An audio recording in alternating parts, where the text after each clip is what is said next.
Good morning students. बेटा हम आज हिस्ट्री का 6 chapter weavers, iron smelters and factory owners के बारे में पढ़ेंगे। यानी कि बुनकर, लोहा बनाने वाले और फैक्ट्री मालिक के बारे में पढ़ेंगे। Weavers, iron smelters and factory honours.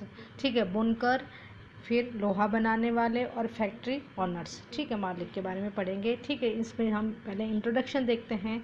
तो इंट्रोडक्शन में बता रखा है, बेटा देखो ध्यान से। ठीक है, तो इसमें ब्रिटिश रूल के दौरान क्या हुआ था कि जो हमारे क्राफ्ट्स और इंडस्ट्री थे वो Indian many focused of two industries, namely 2 भागों में इंडस्ट्री बनी हुई थी। अब इस चैप्टर में हम जानेंगे कि जो कपड़ा है और लौह इस्पात, आयरन और स्टील है, ठीक है, इन 2 उद्योगों का विशेष अध्ययन करते हैं। ठीक है, क्या है, टेक्सटाइल, कपड़ा और स्टील और आयरन, लौह और स्टील के बारे में हम इन दोनों ही इंडस्ट्री के बारे में हम पढ़ेंगे। ठीक है, इन दोनों इंडस्ट्री में क्या हुआ, बहुत ज़्यादा क्रांति आई। उसके अंदर हम देखेंगे कि ब्रिटिश शासन के अंतर्गत भारतीय कारीगरों और उद्योगों की दशा क्या थी, उसके बारे में जानेंगे। आधुनिक विश्व में औद्योगिक क्रांति की दृष्टि से दोनों की उद्योग बहुत महत्वपूर्ण थे। जैसे कि सूती कपड़ों के मशीन में, पूरी इंट्रोडक्शन की हिंदी बता रही हूँ बेटा, ठीक है, आप देख लेना। सूती कपड़ों के मशीन उत्पादन ने ही 19वीं सदी में ब्रिटेन को दुनिया का सबसे प्रमुख औद्योगिक राष्ट्र बना दिया गया था। यानी कि हमारे यहाँ पर इंडस्ट्री, यानी कि जो सूती कपड़े थे और आयरन और स्टील था, उसका बाद में यानी कि हमारे यहाँ इंडस्ट्री नहीं आई थी और यूरोप के अंदर पहले ही आ गई थी। ठीक है, तो ब्रिटेन को दुनिया का सबसे प्रमुख औद्योगिक राष्ट्र बना दिया गया था। 1850 के अंदर क्या हुआ था, दशक से जब ब्रिटेन का लौह और इस्पात उद्योग भी पनपने लगा तो ब्रिटेन दुनिया का कारखाना कहलाने लगा था। क्या बन गया था, दुनिया का कारखाना बनने लग गया था।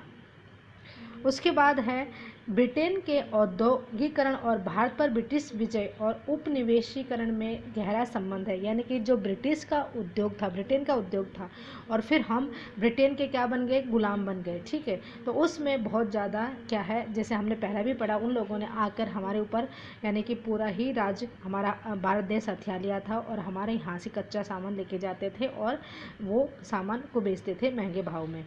ईस्ट इंडिया कंपनी ने व्यापारिक हितों की रक्षा करने के लिए किस तरह भारतीय भूभागों पर कब्जा किए और किस तरह व्यापार का ढांचा बदला गया। 18वीं सदी के आखिरी में ईस्ट इंडिया कंपनी भारत की चीज़ें खरीदती थी और उन्हें इंग्लैंड व यूरोप में ले जाकर बेचती थी। ठीक है बेटा, इस क्रय विक्रय यानी बेचने की क्रिया उसे बाहरी मुनाफा होता था। यानी कि यहाँ से सस्ते में ले जाती थी और वहाँ जाके महंगे भाव में बेचती थी, जिससे उनको बहुत ज़्यादा मुनाफा होता था, बेनिफिट होते थे।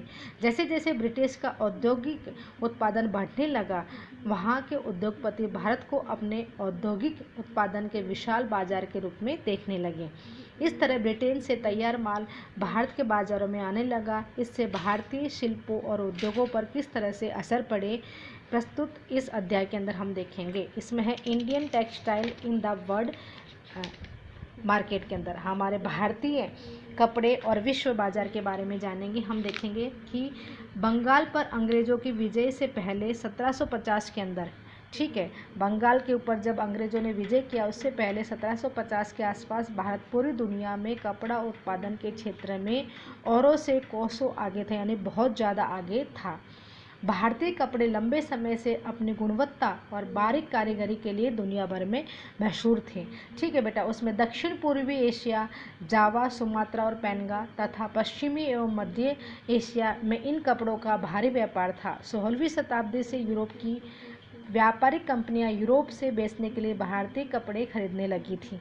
ठीक है बेटा, 16वीं सेंचुरी से इस फलते फूलते व्यापार और भारतीय बुनकरों के हुनर की यादें अंग्रेजों और अन्य भाषाओं में बहुत सारे शब्दों में लिखे गए हैं, आज भी जिंदा है। जैसे शब्दों की जड़ों की ढूंढना और उनका अर्थ जानना बड़े मज़ेदार होता है। European trading companies because they trade was very profitable, और इसमें ये जो व्यापारी थे उनको बहुत ज़्यादा फ़ायदा होता था।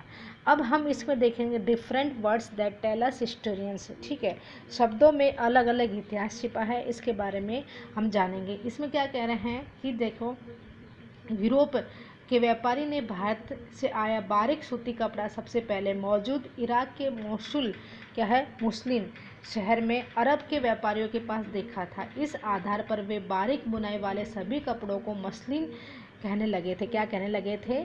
मसलिन कहने लगे थे। ठीक है बेटा, इसकी वीडियो हम नेक्स्ट ना, इसका ये टॉपिक है ना नेक्स्ट वीडियो में पढ़ाएंगे।